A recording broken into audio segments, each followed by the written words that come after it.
આ ઉપરાંત national highway authority of India એટલે કે NHI દ્વારા એક બીજો પણ ખૂબ જ અગત્યનો નિયમ અમલમાં મૂકવામાં આવ્યો છે, જે અંતર્ગત ટોલ બૂથ ઉપર વાહનોની વેઇટિંગ લાઇન છે એ 100 મીટરથી વધારે ન હોવી જોઈએ. મતલબ કે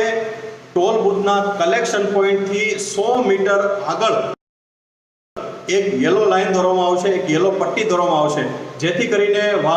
વાહન ચાલકોને ખબર પડે કે પોતે જે છે એ પોતાની ગાડી એ 100 મીટરની અંદર છે કે 100 મીટરની બહાર છે. 100 મીટરની અંદર સુધીની ગાડીઓ પાસેથી ટોલ ટેક્સ લેવામાં આવશે, પરંતુ જો કતાર લાંબી હશે અને 100 મીટરથી વધારે વેઇટિંગ હશે તો 100 મીટરથી આગળની જે ગાડીઓ છે એની પાસેથી એક પણ રૂપિયો ટોલ ટેક્સના નામે વસૂલ કરવામાં નહીં આવે.